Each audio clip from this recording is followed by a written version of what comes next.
Good afternoon, everybody. It's nice to see you all on this glorious Friday afternoon. If ever there was a day to do the White House briefing outside, today would be it. But maybe we'll just do this quickly and we can all go outside afterwards. Doesn't require an act of Congress, right? It's freezing in here. It is. I don't know why that's always the case. I'm going to do a couple things at the top, and then we'll move to your questions. It is a beautiful day, and it's a Friday here at the White House, but me and so many other of my White House colleagues are a little wistful today. It is the final day of service of a couple of my long-serving White House colleagues, and I wanted to take a moment to acknowledge their service. The first is, many of you know Dag Vega, our Director of Broadcast Media. Today is his last day at the White House. He's somebody who's served with the President since the early days of his presidential campaign. I know he's a fan favorite with many of you. I hear there's a profile of him on Univision that's coming soon, at the risk of plugging one media outlet in front of a bunch of others. But Dag has served the President for a long time, and really, he has the kind of Rolodex and relationships that's very rare and very valuable. And we are going to miss him, but certainly wish him well as he pursues some endeavors in the private sector. Will we talk to you directly if you want to? Good question. I also want to acknowledge Matt Larrick, who's sitting on the side today. Matt has been a spokesperson for the President since early 2007. Matt started on the President's campaign in New Hampshire. Matt and I first had the opportunity to meet in South Carolina in early 2008 on the President's primary campaign down there. And everywhere that I've gone since then, I've wanted to have Matt come work alongside wherever I was. So Matt has been a very loyal advocate for the President, and we're going to miss him being around here on a regular basis too. So with that, let me move to one other piece of presidential business, and then we'll open it up to your questions. Earlier today, the President spoke with Afghan presidential candidates Dr. Abdullah Abdullah and Dr. Ashraf Ghani to thank them for their leadership in reaching an agreement to form a national unity government and to accept the outcome of the full audit of the ballots in the June 14th runoff election currently being undertaken by the election commissions. He commended the two candidates for putting the interests of Afghanistan first and committing to working together as partners in governance. Noting that the audit is steadily progressing, the President encouraged both candidates to publicly endorse their previously agreed political framework and continue their dialogue on the details of its implementation to ensure the Afghan people have full confidence in the ongoing electoral process and outcome. He reiterated that there is no justification for rhetoric that threatens extra-constitutional measures and urged Dr. Abdullah and Dr. Ghani to continue to move forward in the spirit of collegiality to maintain national unity during this historic democratic transition. The President indicated that Secretary Kerry would continue his close consultations with the two candidates and President Karzai in the days to come. The President also reaffirmed the enduring American commitment to the Afghan people and their future. So with that, Darlene, do you want to get us started? Sure, thank you. Josh, do you have anything to add to reports that a one-week ceasefire between the Israelis and Palestinians is going to be announced later this afternoon? I'm not able to confirm those reports at this point. As you know, the President sent Secretary Kerry to the region earlier this week with one specific goal, which was to bring about an end to the violence as soon as possible. So Secretary Kerry has been very deeply engaged in those efforts. He has traveled, he has been in Cairo. I know that he also traveled to Jerusalem, I believe, this week as well. He's been in contact with UN officials, with officials at the Arab League, with officials and his counterparts in Qatar and Jordan and Turkey, as well as dealing with Palestinian and Israeli leaders. So he's been deeply engaged in these conversations. It's a pretty dynamic situation, so I wouldn't want to get ahead of any announcements that they're preparing to make. I know that many of these details are also being very carefully negotiated, so I wouldn't want to interfere in those negotiations even inadvertently. So Secretary Kerry has been very hard at work this week in pursuit of a very important goal, which is bringing an end to that violence as soon as possible. And if there are any announcements or any progress that's made in that effort, I'll let them announce that out there. Would the White House like to see a pause in fighting of 1 week or longer, or is 1 week all that you can get under the circumstances? Our priority is trying to bring cessation to the violence as soon as possible. That every hour that in which this violence continues there are innocent civilians on both sides of that border who are at risk. And that is something that we are quite concerned about. This ongoing violence has had tragic circumstances, or tragic consequences, I should say, for innocent civilians on both sides of the border. We mourn the loss of innocent civilians on both sides, and we are hopeful that international efforts to bring about a ceasefire as soon as possible will be successful. On the meeting that he's having in a little while with the presidents from Central America, what is it that he will specifically ask them to do to stem the flow of unaccompanied children across the border? Well, this is part of today's meeting is part of a whole of government approach that this administration has pursued to deal with the urgent humanitarian situation at the southwest border. Over the course of this summer, there has been a steady influx of unaccompanied children who have been apprehended along the border. Now, as I mentioned, I believe a week or so ago, the early trends for the month of July were indicated that that flow was starting to recede a little bit. But our efforts continue. And one important part of our effort has been trying to stem the flow at the source. And that has meant that this administration, primarily through CBP, but also through the State Department, has been engaged in a public messaging campaign in Honduras and Guatemala and El Salvador. That campaign has been focused on making it clear to the populations of those countries that they should not send their children on that very dangerous journey to the southwest border. That messaging has also made clear that even if, against long odds, those children are able to safely make that journey, they will not automatically be welcomed with open arms in this country. And that is an important part of our effort, and the President will certainly talk with those presidents about that ongoing effort. Another thing that we have done in coordination with those countries is try to establish an efficient way to facilitate the repatriation of individuals who have been apprehended in this country.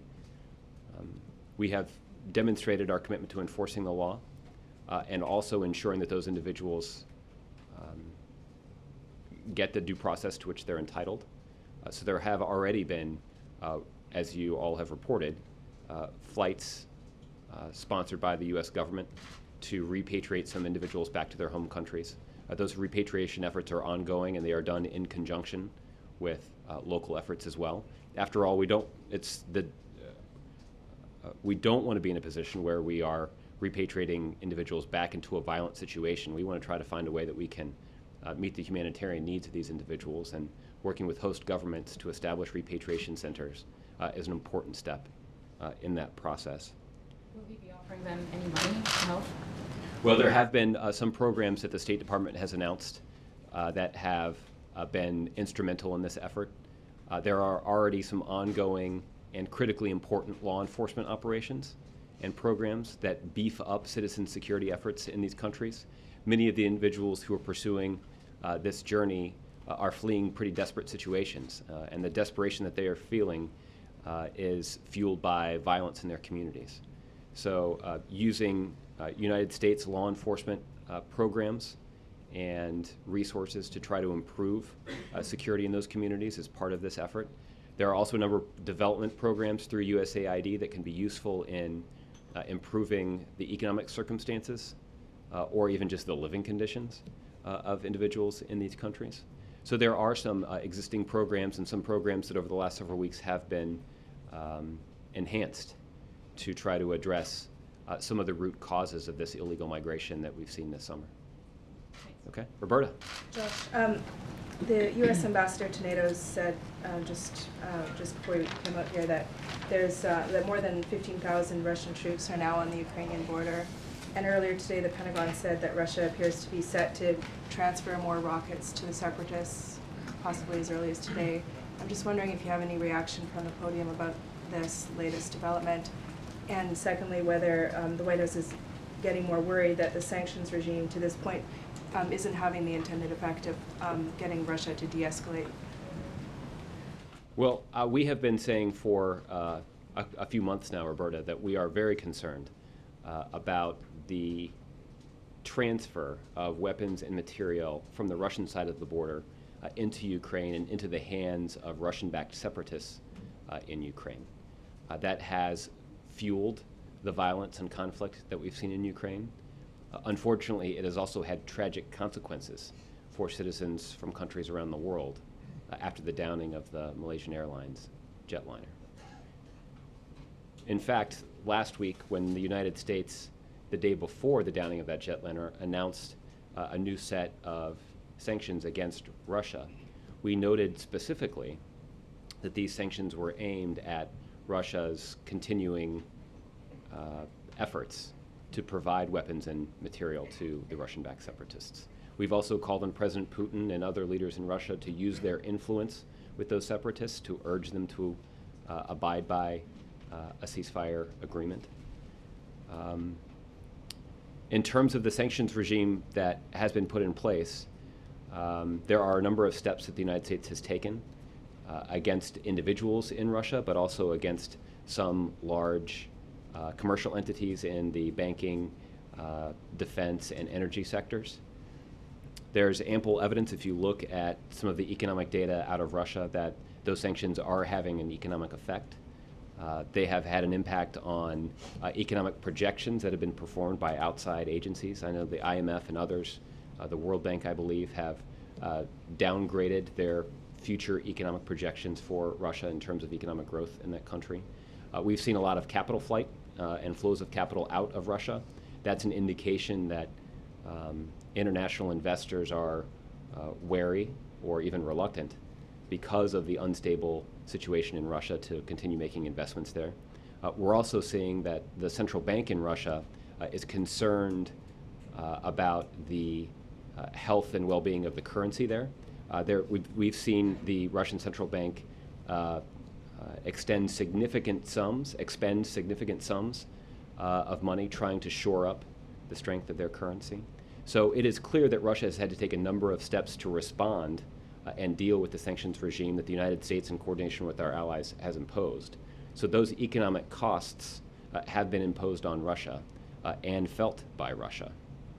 But if your suggestion is that they have not had yet the desired effect in terms of getting Russia to adhere to some basic international norms in their dealings with Ukraine, that's correct. And that is why the United States continues to be in touch with our allies in Western Europe about additional economic costs that could be imposed. The President stood at this podium last week and indicated his assumption that the downing of that jetliner would be a head snapper for the international community. It is clear that Russia is more isolated than ever in this circumstance because of their aiding and abetting of Russian separatists who killed 300 innocent people. So this is something that we continue to be focused on. Even as the President traveled this week, he was in touch with some of his counterparts in Europe. I would anticipate that conversations between senior administration officials and their counterparts in Western Europe about dealing with the situation in Ukraine will continue over the weekend. And what's the White House reaction to the resignation of Ukraine's Prime Minister? How much additional uncertainty or turmoil does that inject into the situation there? Well, we've seen the reports of Prime Minister Yatsenyuk's resignation. I'd refer you to the Ukrainians for details about the status of their coalition government. President Poroshenko, who's recently elected, of course, remains in place, and we continue to cooperate closely with the Ukrainian government. You'll note that the President has made a couple of phone calls to President Poroshenko just in the last few weeks, and that's an indication that the ties between our two countries and the cooperation between our two countries endures. The fact is that any coalition government in any country is going to have varying views among its parties, and we've expected at some point that there would be new parliamentary elections in Ukraine in any case. So this is part of this is part of of domestic politics in Ukraine, but it does not in any way affect the United States' relationship and support for the Ukrainian government and the Ukrainian people as they confront the destabilizing activities of their neighbor. Okay, Kristen. Can I follow on that? Sure. The issue of sanctions, it sounds like there are active conversations going on. How soon could we see a new round of sanctions, and how confident are you that the EU would join the U.S. In another round of sanctions in terms of intensity and severity? Well, I'll let the Europeans themselves speak to their willingness and desire to put in place additional economic costs. Given the tragedy that we saw last week and given Russian complicity in that tragedy, I think it is a reasonable assumption from any outside observer that the international community, including the Europeans, are more motivated than ever to impose additional economic costs against the Russians. But again, that will have to be a decision that they will make for themselves. They will, however, I'm confident, continue to make those kinds of decisions in coordination with the United States. That's why there have been so many phone calls, frankly, between this side of the Atlantic and that side of the Atlantic. In terms of timing, I'm not in a position to offer specific details about the timing of a new round of sanctions. As we've discussed before in this room, it would be unwise strategically for me to send clear signals about the content or timing of sanctions that would only allow those who are the target of those sanctions to make early efforts to try to get around them. So. And going back to your point about the fact that Putin still clearly isn't yielding to the sanctions, some of the president's critics, one, William Cohen, former Secretary of Defense, has said that the president hasn't shown enough leadership in terms of corralling European leaders. What do you say to those critics who say he really needs to step up here to pressure Putin? I think you've seen the president play a very visible leadership role in organizing the international response to Russia's destabilizing activities in Ukraine. I say that not just as an observation about the president's comments in the aftermath of the Malaysia Airlines tragedy, but this is all along the international community has been closely coordinating with this government under the leadership of this president to respond to this situation. And the president continues to work closely with our allies to make progress on this. The international community is united, and the Russians are isolated. And some of that is a result of the outrageous actions that we've seen from the Russians, but some of that is also a result of this president's leadership in organizing the international response to this situation. And just domestically, Cecilia Munoz acknowledged on MSNBC earlier today that the administration is considering a refugee program that would impact a small number of kids in Central America. Can you tell us where those considerations stand and what a small number would look like? Is that thousands of kids? Well, Kristen, this is among the things that the president will be discussing with the Central American leaders later today.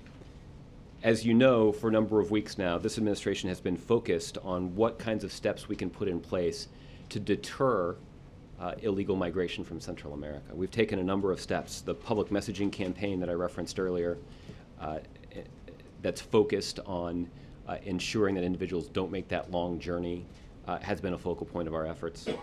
We've also sought additional resources to expand our detention facilities so that when individuals are apprehended at the border, they can be detained and processed through the system. Now, we've also devoted additional resources to that immigration court system so that these cases can be processed more quickly and efficiently. The reason for that is that we want to efficiently enforce the law. And that is why you have seen some of these repatriation flights take place, because we are committed to not just enforcing the law, but also demonstrating in front of the international community and the eyes of the public that we're committed to enforcing the law. That serves as a deterrent effect. That is clear evidence that making the dangerous journey and arriving on the southwest border does not grant one free access to the United States of America. We have also sought additional authority and deployed additional resources to counter criminal networks that are facilitating so much of this illegal migration. Breaking up those criminal networks continues to be a focal point of U.S. law enforcement, but also law enforcement officials in Mexico as well. So we're certainly gratified with the international cooperation that we've gotten from the Mexicans in particular on that matter. And the contemplation of this pilot program that would allow for some in-state processing is merely the continuation of our effort to try to deter individuals from traveling from Central America to the U.S. border. But no decisions been made yet. No specific decisions I'm in a position to announce from here, but this is a program that we have talked about internally at the White House, and the president will be discussing with those Central American leaders. But it's important for your viewers to understand that this pilot program is aimed squarely at deterring those individuals who may be contemplating a trip from Central America to the southwest border with the U.S. Okay, Mark? Yeah, can I just ask how many people would likely be involved in such a program? Is that going to make a sizable dent in these huge numbers we've seen at the border? But I wanted to follow up originally on this subject too. Our intent would be that regardless of how many people are able to go through the program, and at this stage it's too early for me to say what those numbers would look like, but our broader intent here is as a broad message of deterrence, that people would see that there is an organized process if they feel like they have a legitimate asylum claim, that they don't need to make the dangerous journey to the U.S. to make that asylum claim, that they can be processed in their own country. And that would, we hope, will serve as a pretty effective deterrent. We'll see. That's the point of a pilot program like this. But again, this is still in the discussion phase. And if we have more to talk about today after the meeting, then we'll try to get you some additional information at that point. State of play on the Hill. We're about a week from congressional recess. Looks like the latest take on what the Republicans in the House are going to give you is something on the order of $1 billion, and all contingent on changes to the 2008 law. Is that enough money, and are you willing to go along with that? Well, Mark, I think this may be one of those situations where your question indicates a little bit more optimism than even I have. It's usually the reverse, I guess. In this case, I appreciate that. It's one of the many things I appreciate about you, Mark. Should he be more cynical? Is that Not at all. Not at all.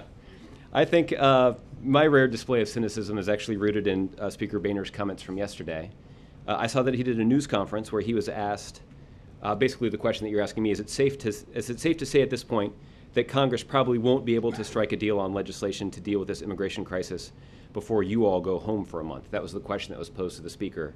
The Speaker responded by saying, well, we're continuing to talk to our colleagues, and these conversations are going to continue today and again tomorrow. That is not, those are not the words of somebody who is, as the President might describe, feeling the fierce urgency of now. The President and this administration 3 weeks ago put forward to Congress a very specific proposal for the resources that this administration needs to deal with what even Speaker Boehner himself acknowledges is a pretty serious problem at the border. And what we've seen from Congress is a lot of talk, but not really any action. And that is a disappointment, both because it is an indication that they're not willing to live up to their own rhetoric when it comes to dealing with this issue. I think we also have seen that there's a pretty strong feeling by the American public that this is a situation that needs to be addressed, and be addressed in a way that is consistent with American values in terms of providing for the basic humanitarian needs of these individuals, but also ensuring that the law is enforced. There's also a public safety question here. Governor Perry, when he met with President Obama, raised concerns about the public health impact of having individuals who are apprehended at the border detained on American soil. He expressed concerns about whether or not they had immunizations and other basic health needs that could be met. Included in our supplemental appropriations request is additional money for HHS to make sure that those basic health care needs are met, both to meet the humanitarian needs of those who've been apprehended, but also to ensure the safety of the public in these communities where these individuals are detained.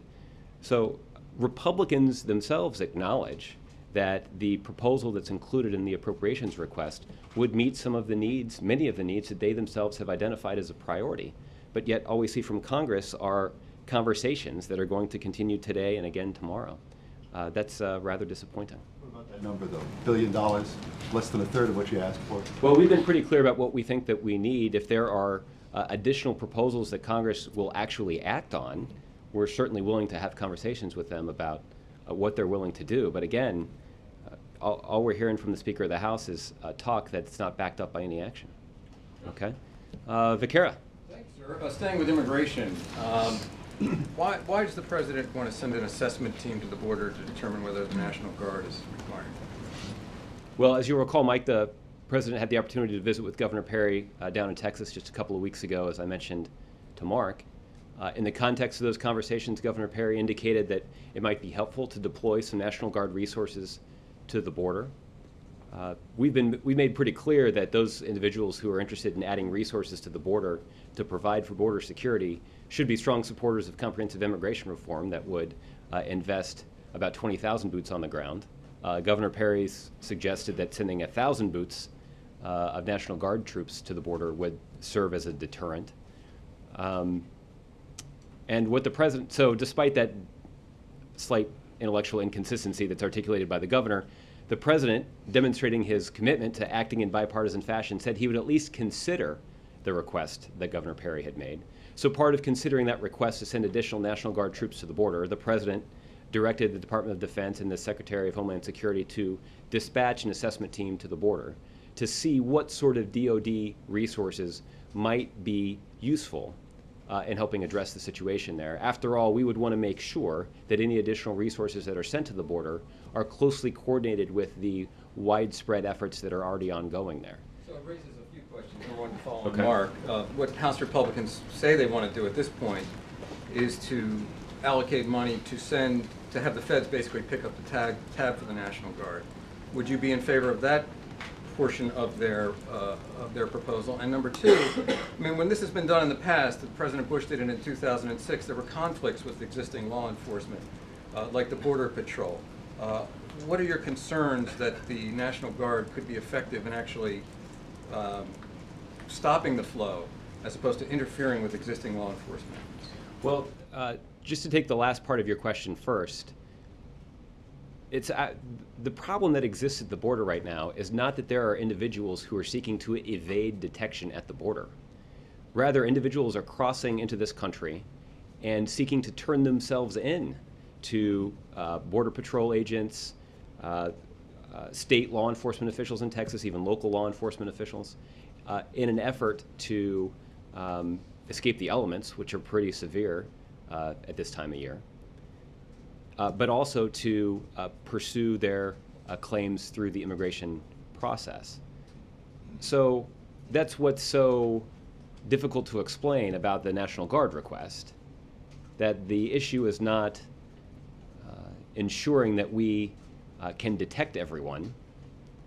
The concern is about having the resources to process those who are detected and apprehended through the immigration system in a way that is efficient and consistent with our commitment to enforce the law. That's why our supplemental appropriations request has included a request for resources that could be used to hire additional judges and prosecutors and asylum officials to process these claims. Yeah, but that's an argument for allowing the National Guard to actually detain people, which they wouldn't be allowed to do unless the president actually made that stipulation within his whatever action he took. Is that what the president wants to do? Allow them to detain people? Well, again, I think what Governor Perry has said is that he wants to send the National Guard to the border because it would be an important symbol and serve as an effective deterrent to those who might be contemplating traveling to the southwest border. I'm not sure that Governor Perry himself has said that he believes that they should be given the kind of law enforcement authorities that would allow them to detain individuals. But you do highlight an important issue that is also, well, that also warrants mentioning.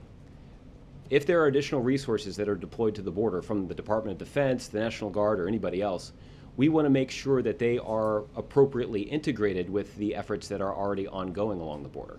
Right now, we've got Border Patrol, ICE, state law enforcement officials through the Texas Department of Public Safety, and local law enforcement officials who are all working together to try to address this challenge.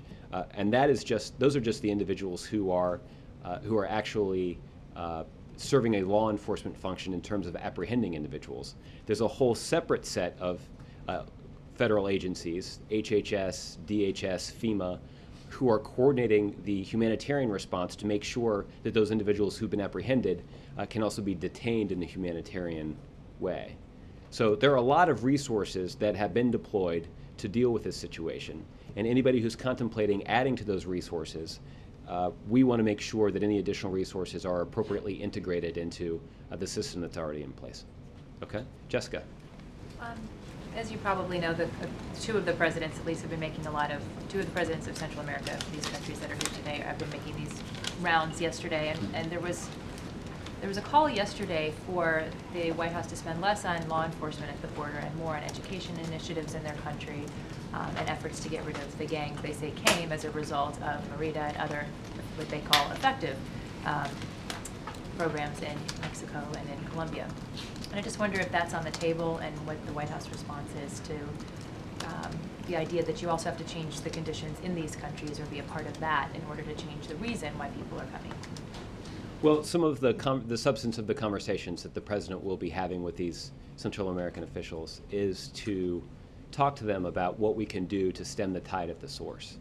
There are already some development programs that have been put in place through USAID to try to address some of the economic and quality of life concerns that individuals in these countries may have.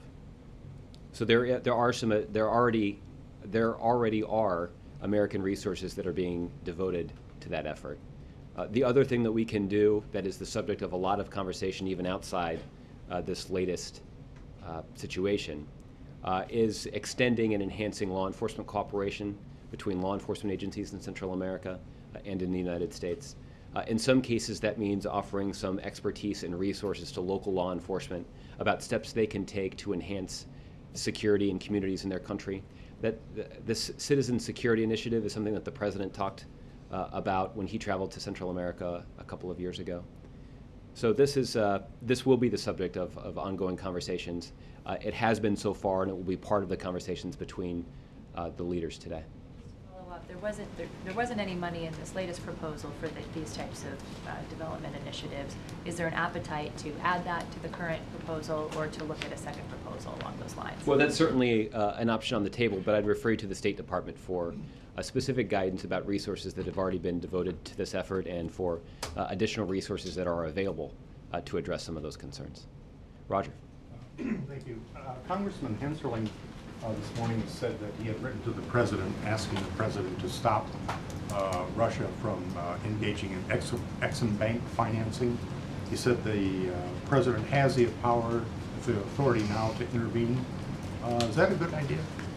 Roger, I have to admit I have not seen the letter from Congressman Henserling, so we'll take a look at the letter, see if we've received it, and get back to you with an answer. Another question. There are two Federal Reserve Board governor vacancies right now. One left on March 13th, the other May 28th. Is there any sort of holdup to naming a new persons on the board?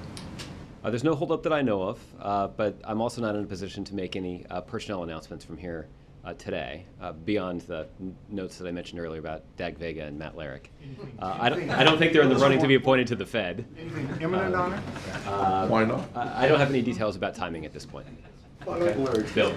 Has Russia moved multiple launch missile systems across the border into Ukraine? Well, Bill, I'm not able to give you the latest intelligence assessment. We have seen a pretty strong track record. There's ample evidence to indicate that there has been, unfortunately, a steady flow of heavy weapons across the border from Russia into Ukraine and into the hands of these Russian-backed separatists. We continue to be very concerned about that. We do know that it was an SA-11 system that was in the hands of separatists that brought down the Malaysian airliner last week.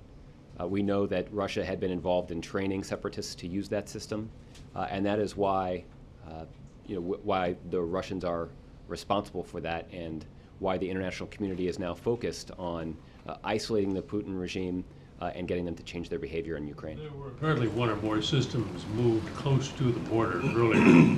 It's now somewhere around after 10 p.m. And they thought that they might move over today, and I wondered whether you knew that.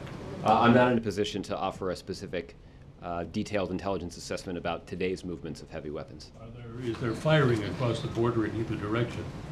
We have seen in the last couple of days, according to some social media reports, but also to some intelligence assessments that have been released by the intelligence community, reports that there has been firing of Russian heavy weapons from the Russian side of the border at Ukrainian military personnel. We have detected that firing, and that does represent an escalation in this conflict. I know that the Pentagon and the State Department both talked about this a little bit yesterday, but it only underscores the concerns that the United States and the international community has about Russian behavior and the need for the Putin regime to change their strategy. So what are you going to do about it? Well, we're going to continue to work with the international community to further isolate Putin in Russia, and to discuss imposing additional economic costs on Russia for their activities in Ukraine. Not meaning to be snarky, but that's what you've been saying all along, and nothing much seems to have changed. Well, as I mentioned to Roberta, there's ample evidence to indicate that that the economic costs that have been imposed on Russia have been felt by Russia's economy. There are a number of steps that have been taken by the central bank to try to shore up their currency. We've seen outflows of capital, which is an indication that that international investors are wary of investing in Russia right now. That's going to have an impact on their economy. So there is evidence to indicate that the sanctions regime has had an impact on Russia. But what you point out is that it hasn't yet changed President Putin's calculus for his intervention in Ukraine. That is why the international community is actively engaged in conversations about whether or not and how to impose additional economic costs and further isolate him. The question, though, that's often raised here is why doesn't the president act? The president has acted many times. The president 9 days ago announced a new sectoral sanctions regime against some entities in the defense, financial, and energy sectors in Russia. So there have been a number of steps this president has already taken. Those are, as some pointed out, more serious steps than our European counterparts have taken so far. We have seen indications that the Europeans are preparing to take some additional steps. They made some preliminary steps to that effect just yesterday, I believe. So we're going to, the president has, as is evidenced by the facts, led the international response to this effort, and he's continuing to play a leadership role in focusing the international community's attention on this urgent problem and using that attention to further isolate Vladimir Putin. Okay, Wendell. Josh, at a briefing yesterday, one of the Central American presidents blamed America's appetite for illegal drugs and a flow of American weapons south for creating the conditions in the Central American countries that the kids are trying to get away from. How much responsibility do we bear for this? Well, I guess, Wendell, I'm not enough of an expert on Central American politics to give you a very good assessment of that claim. What I will say is that the desperate conditions that exist in Central America is feeding the flow of illegal migration that we've seen from Central America to the U.S. Now, fortunately, according to the data, we've seen that flow recede the first couple of weeks of this month. That said, our efforts to confront this problem continue. That will be the substance of some of the conversations the president has later today with those Central American presidents. It's why we continue to push Congress to take action on the resources request that has been sitting on their doorstep for 3 weeks now. There are additional resources that can be used to improve security at the border, to more efficiently process those individuals through the immigration court system, and make sure that we are repatriating those that don't have a legal basis for remaining here. Also, some immigration activists in this country say since Speaker Boehner signaled comprehensive immigration reform wasn't going to happen this year, the president began to look toward an executive order. They feel that executive order will be aimed at reducing deportations from the U.S. Is that a proper read? I think anybody who claims to have some knowledge about the executive actions the president's contemplating is merely guessing. What the president has said is he wants his Attorney General and his Secretary of Homeland Security to conduct a review of existing law and determine what steps the president can take using his executive authority within the confines of that law to address some of the more persistent problems that are caused by our broken immigration system. So they're out there casting a wide net, they're conducting that review, and they intend to forward that review to the President of the United States before the end of the summer. I would anticipate that the President will act quickly after that. So, but in terms of what the results of those executive actions will be, it's not clear yet, because it's not clear yet what those executive actions themselves will be. What is clear, there's only one thing that is clear, which is that House Republicans have blocked the kinds of solutions that would be more far-reaching to addressing those problems. And that's unfortunate because there's a bipartisan proposal that's passed through the Senate that has the support of the business community, the labor community, the faith community, and the law enforcement community. There's strong support for this compromise proposal, and the only reason that it's not law right now is that House Republicans have engaged in a political strategy to block it. But some of those activists are being briefed here at the White House by the president's advisors. Are they being told that the president would like to reduce deportations? Well, I'm not going to give a detailed readout of those conversations. What I know about them, though, is that most of the communication is the other way. As the Secretary of Homeland Security and the Attorney General conduct a review about authorities that are available to the president within the confines of the law to address this problem, they're interested in the ideas of activists and other experts who may have some suggestions for how that authority could be used to address some of these problems.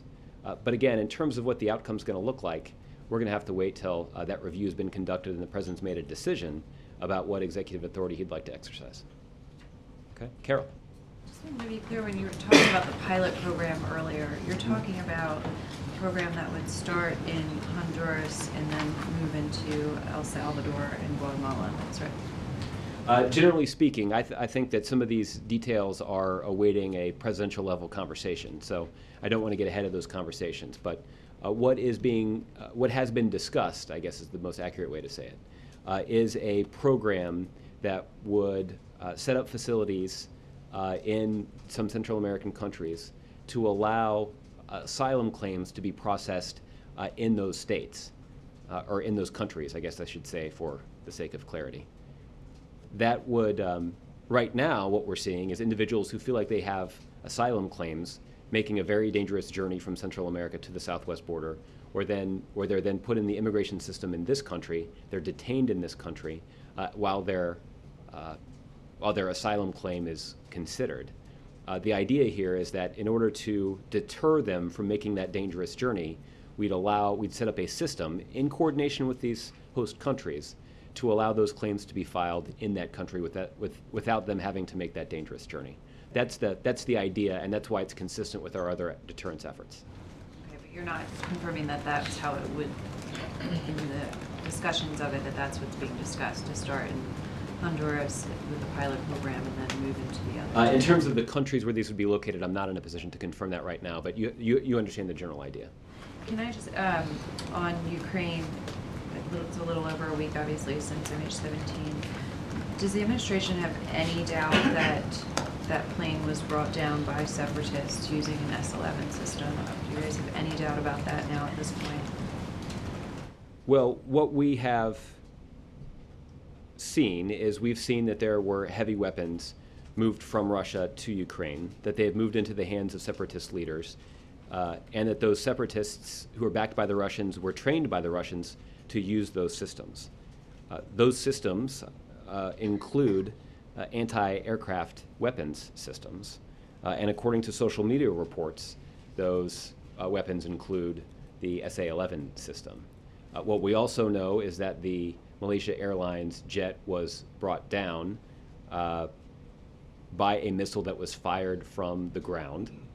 It was fired from the ground in an area that was controlled by separatists and in an area where the Ukrainians themselves were not actually operating anti-aircraft weapons at that time.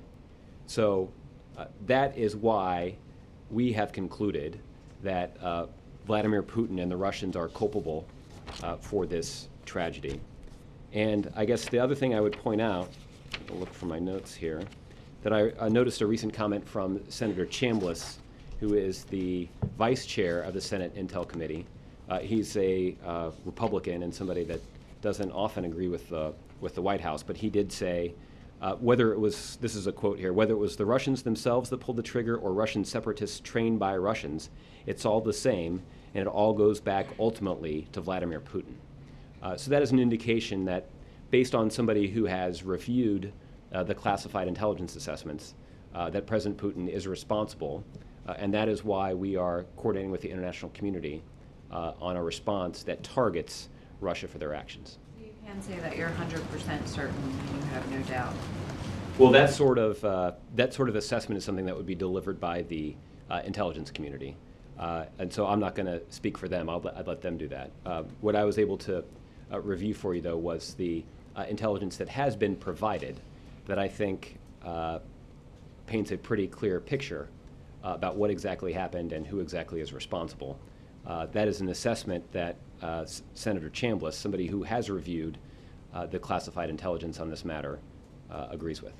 Okay, John? Yeah, if I can follow, that's a pretty extraordinary statement I heard in the most direct way I've heard it from you.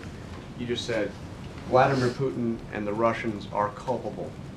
So that leads to the immediate question, which is, what do you do about it? You mentioned what the president did 9 days ago. That was before that plane was down. It was. So what will be done to hold the Russians and to hold President Putin accountable for the downing of that plane? I think the fact that the president imposed this sanctions regime in coordination with our allies the day before that jetliner was downed is an indication of how aggressive the president has been leading the international community to confront the bad behavior of the Russians in this circumstance. So I'm glad that you mentioned that in your question. The question that you're asking now is a relevant one, which is, what is the international community's response going to be in light of this terrible tragedy? The president was pretty clear that he anticipated that this would be a head snapper for the international community in terms of paying attention to a troublesome situation that they had previously, I think at least in some countries, had hoped they could get away with ignoring. It's apparent that continuing to ignore the situation has had tragic consequences for at least 300 innocent civilians who are not even from either Ukraine or Russia. So what the president will continue to do is to lead the international response to confront this effort, and that means working with the international community to impose additional economic costs in the hopes of changing President Putin's calculus for dealing with this specific situation. But that's one thing, is hoping to change his calculus for what he's going to do forward. But as we talked about earlier this week, your UN ambassador had said that the perpetrators of this must be brought to justice. What is the idea? What does that mean, being brought to justice? Does that mean some more sanctions, or is there something beyond that? Well, I think the brought to justice language is a reference to the investigation into what exactly happened in terms of the bringing down the jetliner. That's why we've called for this transparent international investigation and for investigators to be given unfettered access to the crash site. I understand that the Ukrainians have given that authority to the Dutch to lead that investigation, and that investigation will necessarily lead to a review and an investigation into who personally is responsible for downing that jetliner. But the language you used was Vladimir Putin and the Russians are culpable. Are culpable for the situation, right? That they have been responsible for supplying the terrorists with these, or the separatists with these weapons.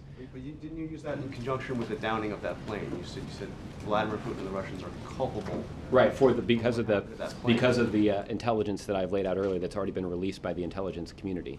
But you're asking a different question, which is those who are directly responsible will be brought to justice, and that is a reference to an ongoing investigation about who specifically targeted that plane and fired the weapon that brought it down. Who pressed the button and who was there. Exactly. And if I can just a clarification on the border situation. Your pessimism, it looks like Congress is not going to act on providing any supplemental funds to deal with this crisis. What will be the impact on that? I mean, what are the consequences we're going to see? Are you still going to be, is that going to impair your ability to address this crisis? I mean, I assume it obviously will impair to some degree, but what are the stakes we're talking about here? Congress leaving town and doing nothing. Well, I think the biggest consequence is just that one of our priorities was to prioritize the immigration cases of recent border crossers. That we are going to devote the additional judicial resources in the form of judges and prosecutors and asylum officials to more quickly process the claims that those had been apprehended, so that we could more efficiently enforce the law. Now, there are some resources that already exist that we can dedicate to that effort, and the President has made the decision to move some resources from the interior and focus them on the border. But there are additional resources that we would like to get access to so that we could just hire additional judges and prosecutors and put them on these cases. In fact, you're not going to get that. What's it going to mean? What that will do is that will just extend the backlog that already exists, and that's something that we're concerned about. Has the President talked to any Republicans during this, since he released that? Has there been any direct contact with Speaker Boehner, with Marco Rubio, with other Republican leaders, House or Senate, to try to push this thing through? Obviously, you would need bipartisan support to pass it. I don't know of any presidential level phone calls, but I know that there have been a number of conversations between White House officials and officials on Capitol Hill in both parties about this matter. We've been really clear about there's no ambiguity about what our request is, right? Everybody knows what you want, but politics, you have to engage, you have to push, you have to negotiate. I'm just wondering what kind of direct negotiations there are, kind of, you know, shoe leather work with Congress to get this done, specifically with Republicans. Right. I mean, again, Speaker Boehner himself said that he was still discussing among his members what they felt like they could do. It doesn't sound to me like they're in a position to begin negotiating. At least begin negotiating with the White House. It still appears that they're 3 weeks later, 3 weeks after we've made our request, that House Republicans are still negotiating among themselves what to do. We're concerned about this because there's only 1 week left before they depart Washington, D.C. for their annual 5-week recess in August. And that means that this is a pivotal week that's coming up. There are a lot of priorities that remain undone, and we're pretty concerned about that. And I'm sorry, just one more question on the executive order front. The president's been pretty consistent over the last several years that he did not have the authority to stop deportations. Remember, he said in 2010 that such a move would be, this could lead to a surge in more illegal immigration, and it would also ignore the millions of people around the world who are waiting in line to come here legally. The refrain year after year from the president, going back to as long as we've been talking about immigration, is that anything done on this would have to be done through congressional action. Is that still the position of the White House, that you do not have the authority unilaterally on your own without Congress to radically slow deportations? Well, we certainly, the president does not have the executive authority that Congress has to take the kinds of steps that would confront so many of the problems that are caused by our broken immigration system. What the president has directed his Attorney General and his Secretary of Homeland Security to consider is whether or not there are some steps within the confines of the law that could be used to mitigate some of these problems. But these solutions that would be deployed through executive action are not as far-reaching as those actions that could be taken by members of Congress through the passage of congressional legislation. Particularly when you consider what the Senate has already done in terms of the legislation that they've passed with bipartisan support, that would have a tremendous impact on the broader economy, on dealing with those, with the estimated 11 million individuals who are undocumented but in this country. But I'm just asking. I'm just asking very specifically. Does the president still believe he does not have the authority, without Congress, to radically slow deportations? Well, again, we're trying to, through the assessment that's being conducted by the Attorney General and the Secretary of Homeland Security, they're trying to determine exactly what authority the president does have.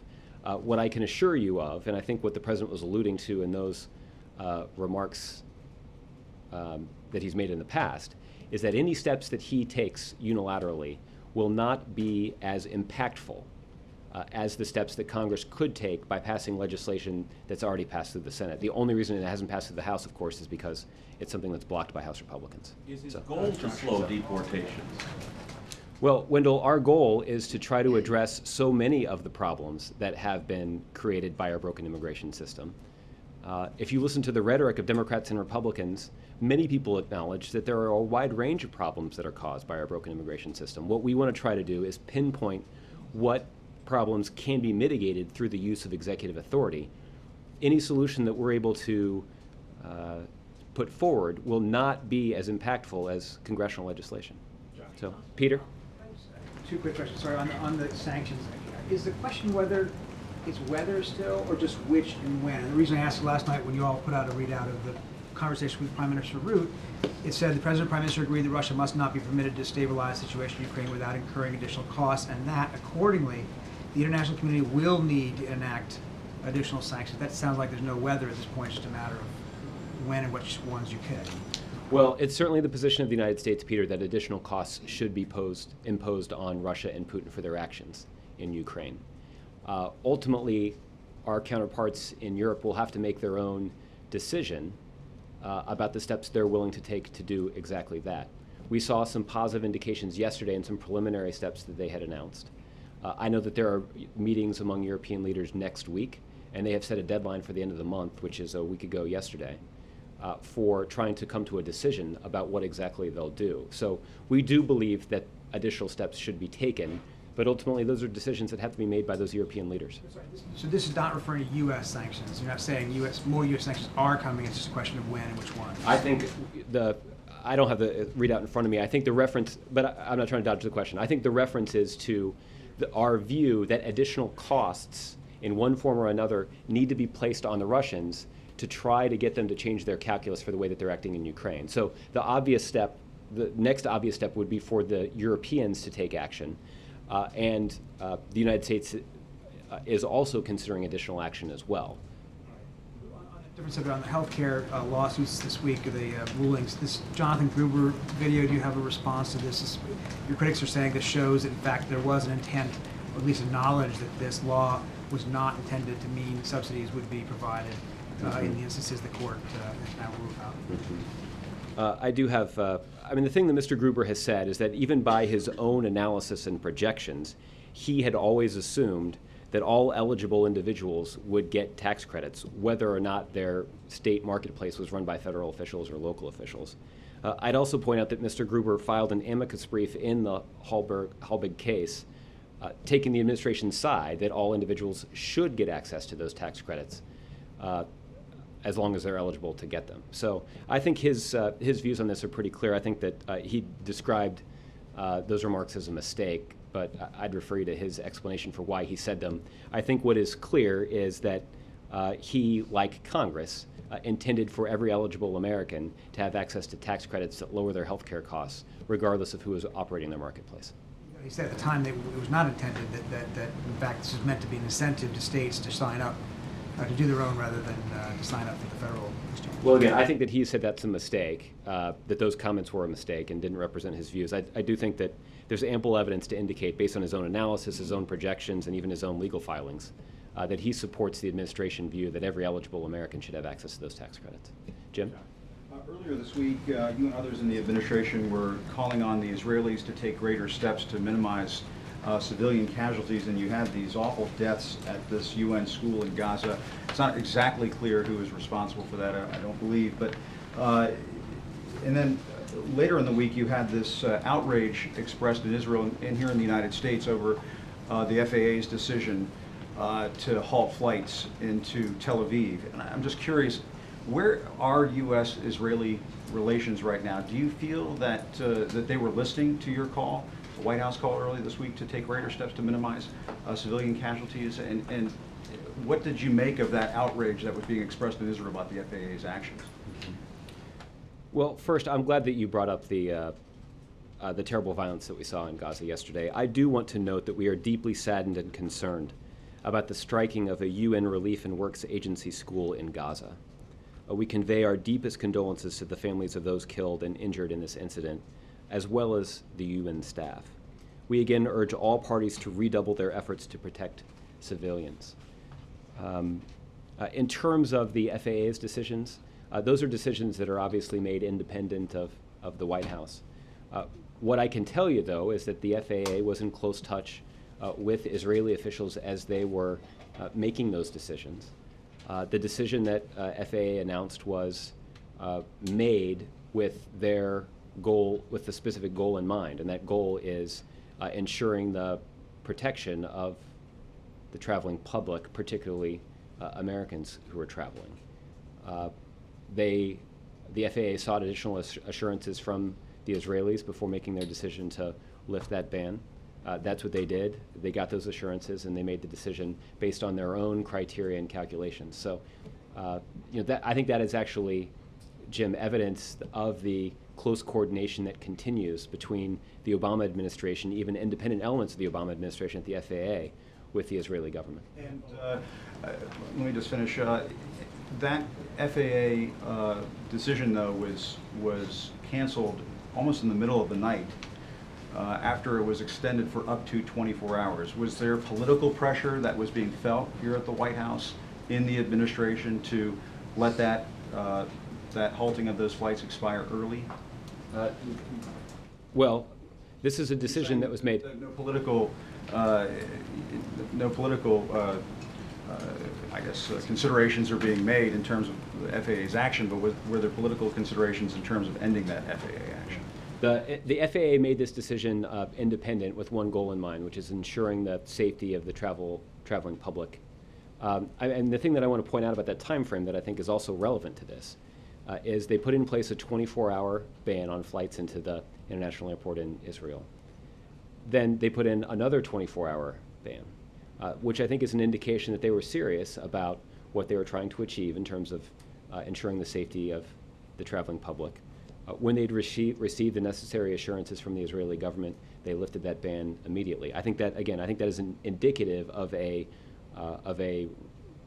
healthy working relationship and of the close coordination and communication that exists, again, between different elements of the Obama administration and the Israeli government. And the Secretary of Homeland Security has said that if you don't get the border supplemental money that the President has requested, that you could start running out of space to house the children down there at the border. How real is that prospect? And given that kind of dire consequence, why doesn't the President feel it necessary to call the congressional leaders over here to the White House to work out some sort of compromise? Because it seems as if the problem here is that the Republicans really want to change that 2008 law and the Democrats really want that money. You've also said that the administration would also like to change the 2008 law. Why can't the President just broker some sort of compromise here? Well, we would like to see a congressional action. And right now, as I pointed out earlier, Jim, it seems to me, based on the comments of Speaker Boehner, that right now House Republicans are still negotiating among themselves. That's unfortunate because the administration is... Democrats have all sorts of different ideas as well. But I mean, they've disagreed with you about the 2008 changes to the law. I mean, so there are differences on both sides. Well, isn't that when the President is supposed to step in and... I don't think that's a fair assessment because I do think that we've seen Democrats in the Senate seek to take some specific steps to try to advance an appropriations request along the lines of what we put forward. I think they made some tweaks to our proposal, but they are moving on a supplemental appropriations request. Right now, House Republicans, who are in charge of the House legislative process, are currently focused on negotiating among themselves. What they apparently don't have to negotiate among themselves is their focus on legislation next week that will allow the House to file a lawsuit against the President of the United States for merely doing his job. That I would posit is an indication that they've got their priorities a little mixed up. And Dan Pfeiffer said earlier this morning that I would not discount impeachment as a possibility. Do you really believe that the President could be impeached? Well, I think that there are senior members of the Republican political party, are certainly prominent voices in the Republican Party, who are calling for exactly that. And who is that? Sarah Palin is one of I them. know she's mentioned it. Somebody mentioned earlier that... be a prominent voice in the Republican Party? Anybody in Republican leadership seriously talking about that? Well, I think Sarah Palin considers herself to be a leader. Hang on, John, this is my question. Sorry. There's been a lot of fundraising emails from the Democratic Party with the word impeachment in it. This sounds like a fundraising ploy, a political ploy, not a real thing. You don't really think the President is going to be impeached, do you? Well, Jim, I think that there are some Republicans, including some Republicans who are running for office, hoping they can get into office so that they can impeach the President. That is apparently a view that they hold because it's one that they have repeatedly expressed publicly. I think what's really important, though... Office looking at this, or are you studying the possibility of being impeached? Here's the thing that I think is important about this. And again, we're coming up on a pivotal week. Next week will be the last week that Congress is in session before Labor Day. There are at least 2 items of business that members of Congress themselves have identified as important priorities. I do think that they're right in that the American people share the idea that these are priorities. The first is this supplemental appropriations request. Everybody acknowledges that additional resources are needed to deal with this problem that we have at our border, both in terms of adding some elements of border security, but also adding some element of public health care in terms of making sure that those individuals who are apprehended at the border get the health care that they need and that they don't pose a public health threat to the communities where they're detained. There are a wide variety of resources that are included in that resources request, and unfortunately, we have not seen action from House Republicans on that.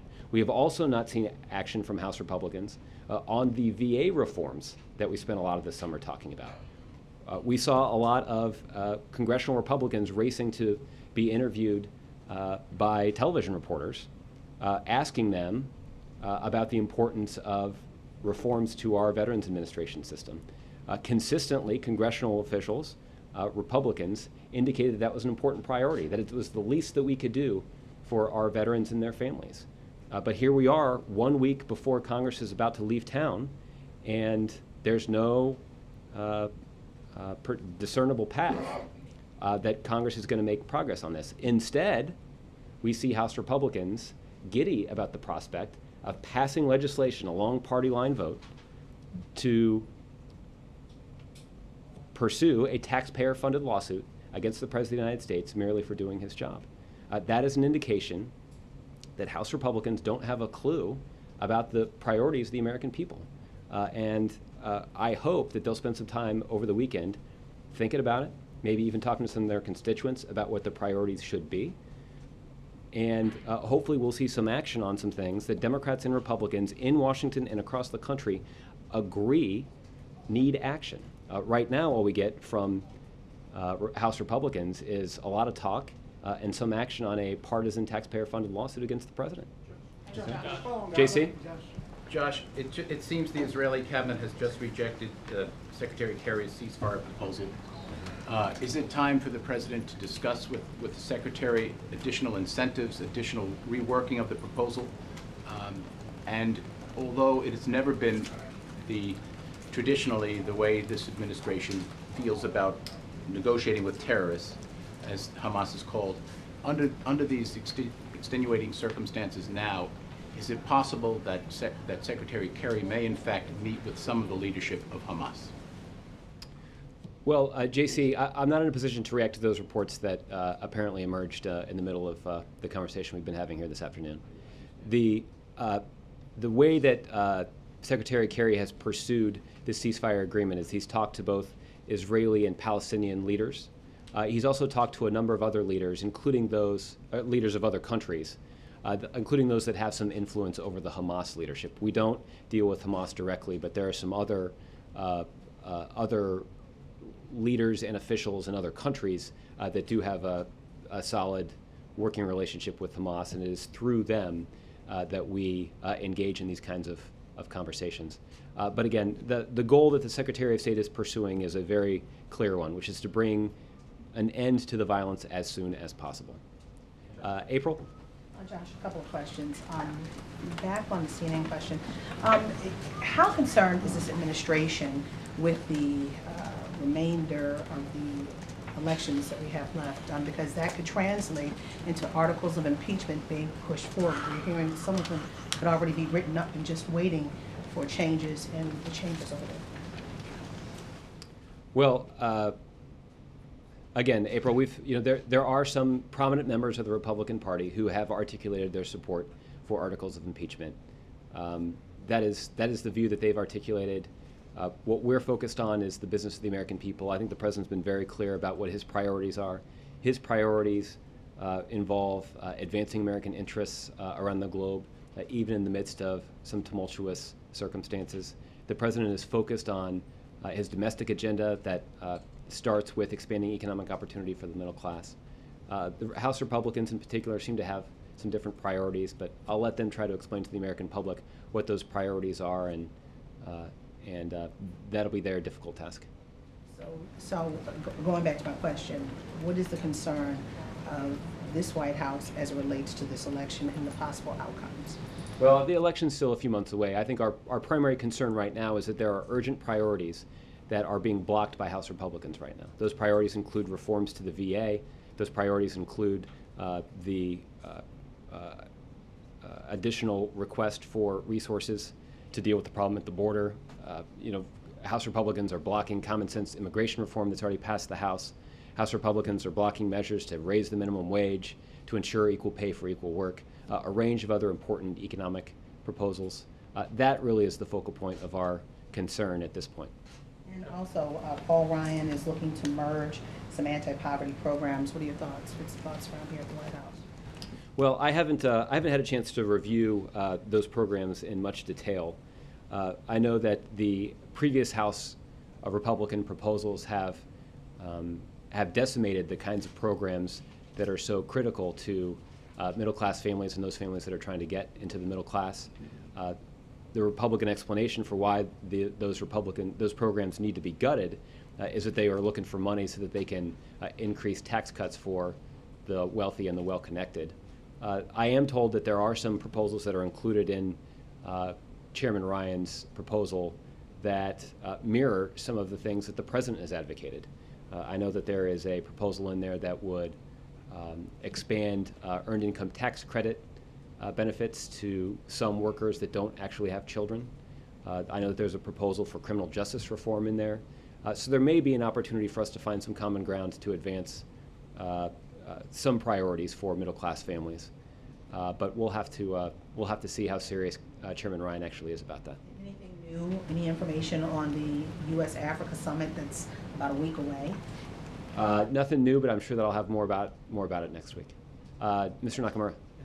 Following up on what Jim asked earlier, the Secretary of Homeland Security has said that ICE will run out of money in August and CBP by September if you don't get emergency funding. What does that mean to national security, and what contingency planning are you making if you don't expect that Congress to come through by the end of next week?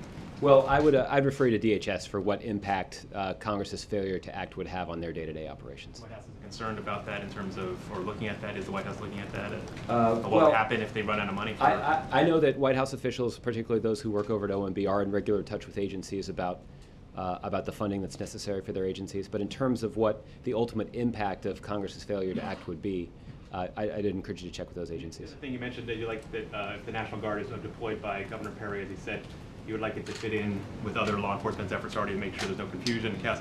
Have there been conversations by the president with follow-ups with Governor Perry since the time they met and since he's announced this? Have there been from the White House? Has there been any communication between the administration at large with the governor's staff on this particular question since he has announced it? I know that there has been a couple of conversations between White House staff and member of Governor Perry's staff about the supplemental appropriations request that we put forward to Congress and about Governor Perry's proposal to deploy additional National Guard resources to the border. There have been some ongoing conversations about those things. But becoming more comfortable and understanding more about it? Well, I think the practical consequences of those conversations is the governor's staff has become better educated about what exactly proposals the administration has put forward for dealing with these challenges. That kind of coordination is critical to addressing some of these problems.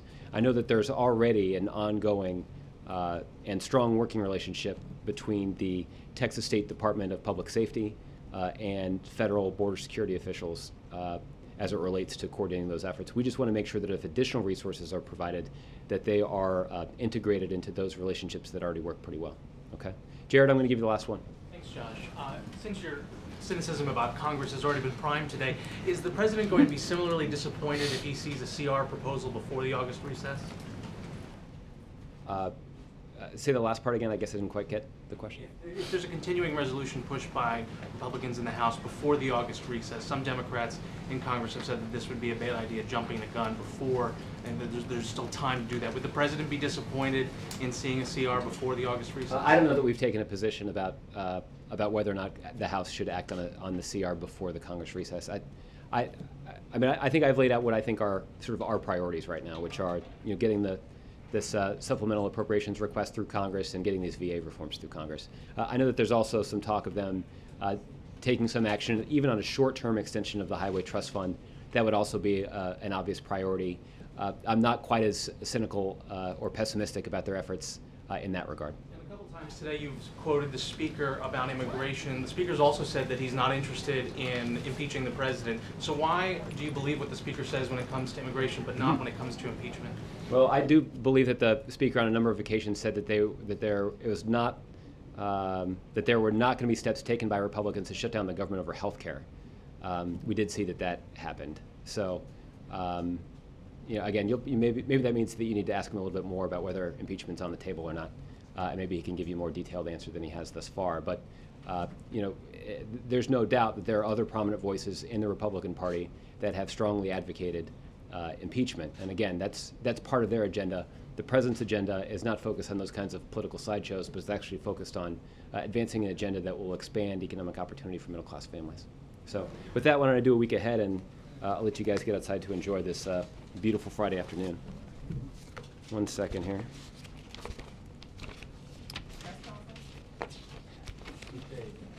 Which day is that? Good question. On Monday, the President will participate in the summit of the Washington Fellowship for Young African Leaders. April, you mentioned this. The First Lady will deliver remarks and participate in a roundtable earlier in the day.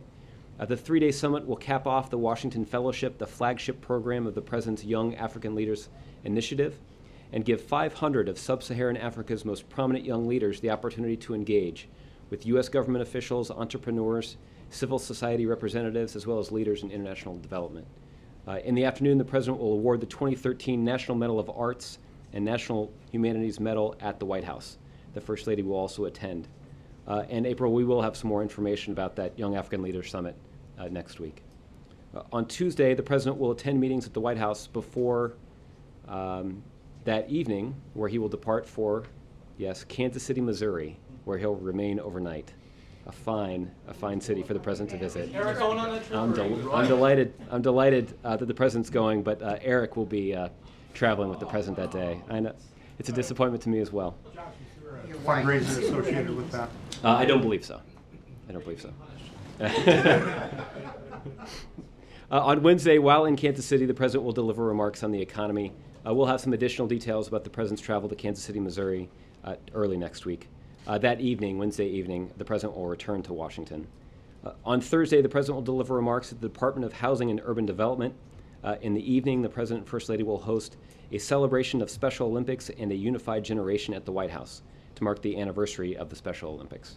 On Friday next week, the President will attend meetings at the White House. And with that, I wish you all a very happy weekend.